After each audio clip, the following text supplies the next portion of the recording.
Hello friends, welcome to GATE and ESE mechanical in 10। So दोस्तों, आज का जो टॉपिक है बहुत ही इंटरेस्टिंग एंड बहुत ही इंपॉर्टेंट टॉपिक है। और आज जो मैं कवर करने जा रहा हूँ that is the resilience, proof resilience and modulus of resilience.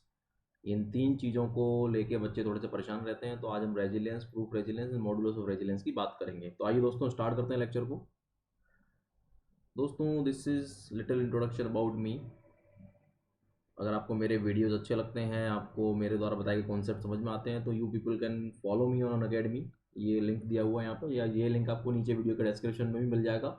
इसके अलावा अगर मेरे वीडियो को देखने के बाद आपको कोई दिक्कत आती है, परेशानी आती है, या आपको अच्छा लगता है और आप सब्सक्रिप्शन लेना चाहते हैं, तो you are free to call me any time. My number is 9897104566। इसके अलावा आप मुझे मेल कर सकते हैं। मेरी मेल आई डी है gaurabbabu2000@gmail.com। सो आइए दोस्तों, सबसे पहले बात करेंगे स्ट्रेन एनर्जी की। तो energy stored due to strain. ठीक है, जब हम किसी बॉडी को स्ट्रेच करते हैं, for example we have a specimen, हमारे पास कोई एक स्पेसिमेन है लाइक दिस। हमारे पास कोई एक स्पेसिमेन और आपने उसको स्ट्रेच्ड किया। तो जब हम उसको स्ट्रेच्ड करते हैं तो ऑब्वियस सी बात है, इसके बीच में जो एटम्स हैं, मॉलिक्यूल्स हैं, उसको हमने खींचा है। उनके बीच की डिस्टेंस को हमने बढ़ा दिया है। यस, उसको खींचने में क्या हुआ है, वो मॉलिक्यूल यहाँ से हट के यहाँ आ गया है। फॉर एग्जांपल यहाँ से खिसक के यहाँ आ गया, ये वाला मॉलिक्यूल यहाँ से खिसक के यहाँ आ गया। तो what we are doing actually, हम उसमें एक वर्क डन कर रहे हैं। हम एक वर्क डन कर रहे हैं उसको खींचने में।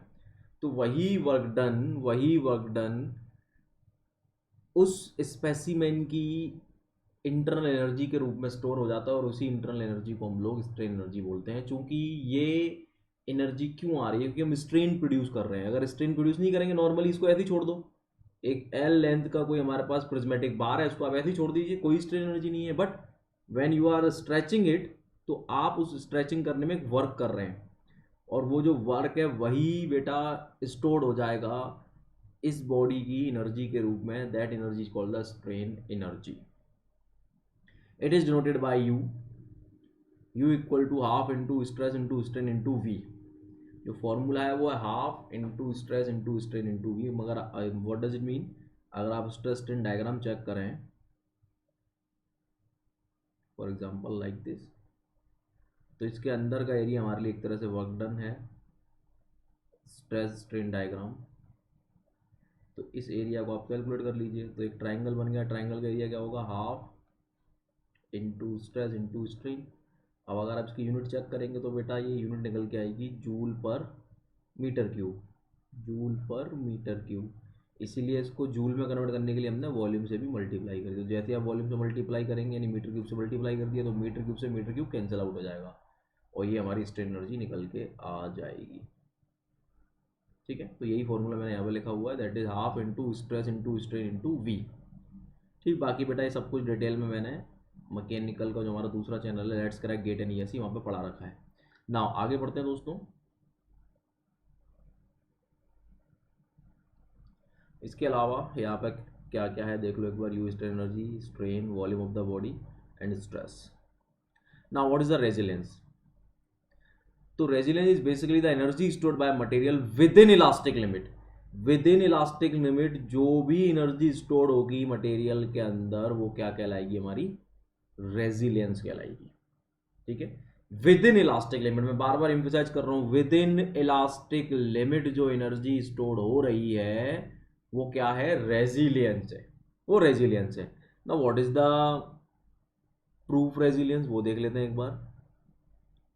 ये फॉर्मूला कैसा है बताता हूं आपको भी मैं। The maximum energy stored at elastic limit, stored at the elastic limit, और you can say up to elastic limit. Up to elastic limit तक की जो एनर्जी है, देखिए विद इन इलास्टिक और अप टू इलास्टिक में अंतर है। विद इन मतलब इलास्टिक लिमिट के भीतर, अप टू मतलब इलास्टिक लिमिट तक, यानी इलास्टिक लिमिट तक की जो एनर्जी है, that is the proof resilience. Proof resilience कौन सा resilience, proof resilience. Proof resilience is the maximum energy जो बॉडी के अंदर स्टोर हो सकती है इलास्टिक रीजन के अंदर, क्योंकि अगर उससे ज्यादा एनर्जी हम लगा देंगे तो बॉडी इलास्टिक लिमिट को क्रॉस कर देगी और बाहर निकल जाएगी।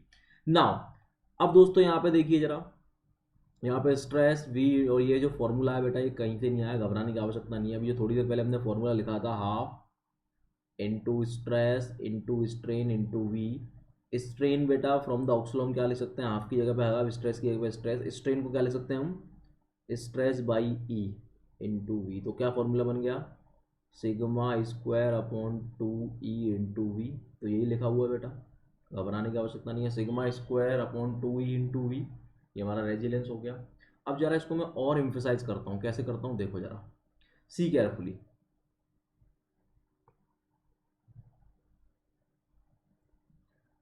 सपोज ये हमारी इलास्टिक लिमिट है, here this is the elastic limit.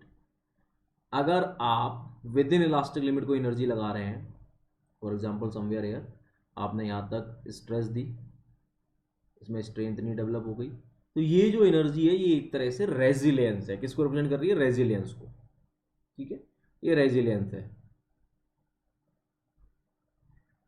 See carefully again बेटा, यही डायग्राम हम लोड डिफॉर्मेशन डायग्राम भी बना सकते हैं, लोड वर्सेस डिफॉर्मेशन डायग्राम। तो इसको आप लोड डिफॉर्मेशन डायग्राम भी समझ लो, एक ही बात है। Load deformation diagram, P delta diagram बोलते हैं शॉर्ट में। तो पी डेल्टा डायग्राम का एरिया भी सेम होगा, half into P into delta. यहाँ से डायरेक्टली आंसर जूल में आता है, क्योंकि पी की यूनिट होती है न्यूटन, डेल्टा की यूनिट होती है मीटर, जिसको हम जूल बोलते हैं। ठीक है, तो कुल मिला के अब सुनो ध्यान से, ये हमारी इलास्टिक लिमिट है। तो अगर मैंने लोड कुछ इस तरह से लगाया है, या मैं बोलूँ स्ट्रेस मैंने इस तरह से डेवलप करी है जो विद इन इलास्टिक लिमिट है, तो ये एरिया क्या कहलाएगा? रेजिलियंस कहलाएगा। फिर मैंने लोड यहां तक लगाएगा, अब भी क्या है दोस्तों, ये अब भी विद इन इलास्टिक लिमिट है, तो क्या कहलाएगा? रेजिलियंस। यहां तक लगाया तब भी क्या कहलाएगा? रेजिलियंस। यहां तक लगाया तब भी क्या कहलाएगा? रेजिलियंस। यहां तक लगाया तब भी क्या कहलाएगा? रेजिलियंस। जैसे ही आप इलास्टिक लिमिट तक पहुंचेंगे it will become proof resilience. अब ये क्या है? ये एरिया जो होगा this is the proof resilience. तो इलास्टिक लिमिट तक अगर आपने एनर्जी पुट कर दी है तो वो हमारी प्रूफ रेजिलियंस है, और अगर विद इन इलास्टिक लिमिट कहीं पर हम है तो वो केवल रेजिलियंस है।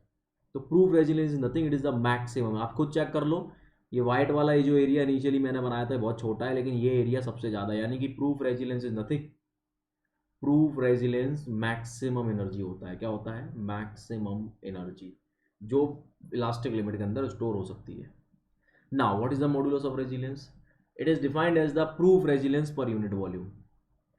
जो प्रूफ रेजिलियंस आपने फाइंड आउट किया है उसको पर यूनिट वॉल्यूम से डिवाइड कर दो, it will become the modulus of resilience, जिसको शॉर्ट में हम एम आर बोलते हैं। तो M R equal to this, ये जो फॉर्मूला लिखा है ये एम आर का फॉर्मूला है।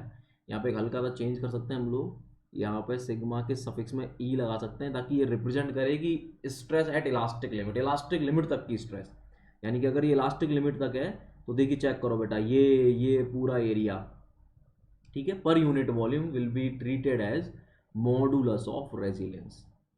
इस पूरे एरिया को कैलकुलेट कर लो तो this will be the modulus of resilience. बाकी what is the difference between the load deformation diagram and the stress strain diagram, ये मैंने हमारे चैनल पे ऑलरेडी पढ़ा रखा है, let's crack GATE in ESE पे, बट नो डाउट मैं इसके ऊपर भी 10 मिनट का वीडियो आपके लिए लेके आऊँगा। ठीक है फ्रेंड्स, तो मॉडुलस ऑफ रेजिलियंस क्या है? Proof resilience per unit volume. आप सोच रहे होंगे फॉर्मूला कहाँ से आया? कहीं से भी नहीं आया था, अभी वाला फॉर्मूला है, sigma half into stress, stress कौन सी? इलास्टिक लिमिट तक की, इंटू स्ट्रेस, स्ट्रेन कौन सी? इलास्टिक लिमिट तक की, इंटू वॉल्यूम। तो ये तो बन गया प्रूफ रेजिलियंस, ये बन गया प्रूफ रेजिलियंस। अब इसको मैंने वॉल्यूम से डिवाइड कर दिया तो ये बन गया मॉडुलस ऑफ रेजिलियंस। तो वॉल्यूम से वॉल्यूम कैंसिल आउट हो गया।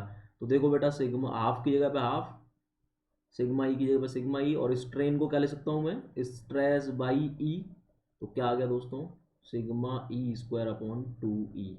तो बेटा यही यहाँ लिखा हुआ है, समझ गए? तो रटने की कोई आवश्यकता नहीं है। तो आई होप कि ये 2-3 कॉन्सेप्ट आपके समझ में आए होंगे। बाकी दोस्तों डिटेल्ड स्टडी करनी है तो you can join me on the plus by taking subscription, plus subscription, और you can use my code GPS live. ठीक है, बाकी ये सब्सक्रिप्शन की डिटेल कुछ दी हुई है, my code is GPS live, you can use it, and this is my personal number. If you have any query then you can directly contact me. चलिए guys, thank you so much for watching this video. मिलेंगे नई video में नई energy के साथ, तब तक के लिए जय हिंद, जय भारत।